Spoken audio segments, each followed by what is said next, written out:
Saya Glenny Soktania, selamat datang di Kompas Bisnis. Saudara, informasi terbaru ini terkait dengan larangan ekspor. Membingungkan, pemerintah kembali meralat kebijakan larangan ekspor bahan baku minyak goreng. Presiden mengumumkan semua jenis bahan baku minyak goreng dilarang ekspor termasuk CPO. Pernyataan Presiden ini berbeda dengan yang disampaikan Menko Perekonomian Erlangga Hartarto sehari sebelumnya yang bilang bahwa jenis bahan baku yang dilarang hanya RDB, palm oilin, dan larangan ekspor sudah berlaku per hari ini pukul 00. Presiden menilai volume ekspor lebih besar dibanding kebutuhan dalam negeri, maka kebijakan ini diharapkan bisa menekan harga minyak goreng yang masih tinggi. Larangan itu berlaku untuk ekspor dari seluruh wilayah Indonesia, termasuk dari kawasan berikat. Larangan ini memang menimbulkan dampak negatif, berpotensi mengurangi produksi, hasil panen petani yang tak terserap.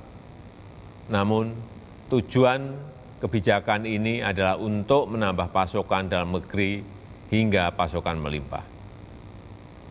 Saya minta kesadaran industri minyak sawit untuk mencukupi kebutuhan dalam negeri.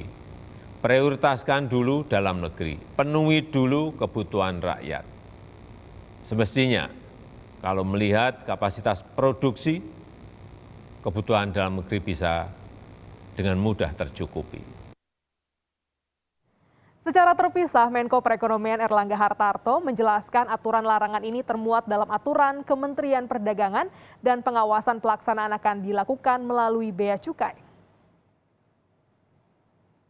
Bahwa produk CPO dapat didedikasikan seluruhnya untuk ketersediaan minyak goreng curah dan harganya 14.000 per liter terutama di pasar-pasar tradisional dan untuk kebutuhan UMK. Nah, kebijakan tersebut ini akan berlaku sekali lagi ditegaskan 28 April, yaitu malam ini pukul 00.00 waktu Indonesia bagian Barat, dan ini akan berlaku sampai harga minyak curah bisa dicapai di Rp14.000 per liter.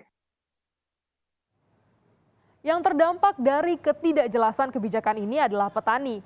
Harga tandan buah segar atau TBS sawit anjlok hingga 70%. Asosiasi Petani Kelapa Sawit Indonesia, Apkasi Indo, menilai keterangan pemerintah soal larangan ini tidak detail dan malahan membuat spekulan bisa memainkan harga TBS petani. Padahal di bulan Maret, harga pertengahan April, harga TBS sawit sempat menyentuh angka tertinggi. Apkasindo berharap dengan kebijakan ini pabrikan sawit bisa membeli TBS petani dengan harga wajar.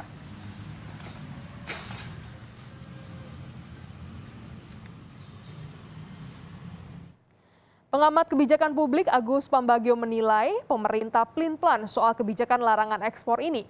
Pemerintah juga seharusnya mencari akar masalah dari semrautnya ekspor minyak goreng ini. Pertanyaan saya, kenapa Presiden bisa dioperol oleh Menko, dulu batubara oleh Menko Marinvest, sekarang oleh Menko Perekonomian. Yaitu Anda tanya pada Presiden, perlu dicari adalah tikusnya, bukan membakar lumbunya. Kalau yang Presiden sampaikan itu membakar lumbu. Pertanyaan saya, memang pemerintah bisa pendapatannya turun karena industri sawitnya tidak diekspor. Yang pada saat ini kan harga sedang bagus. Kedua, apakah pemerintah sanggup menahan protes para petani yang sawitnya tidak akan pernah dikumpulkan oleh industrinya. Dan sekarang kita pantau harga sawit dunia. Kita lihat ini untuk crude palm oil CPO ini ada di harga Rp6.987.000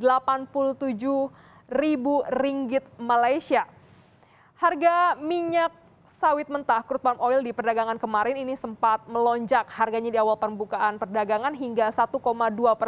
Sedangkan di pembukaan hari ini masih berada di bawah 7.000, namun harganya ini naik 9,39%.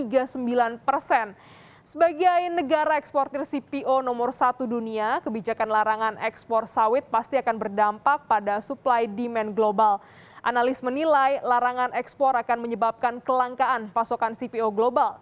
Sementara di saat yang sama, permintaan global sedang tinggi seiring dengan pemulihan ekonomi.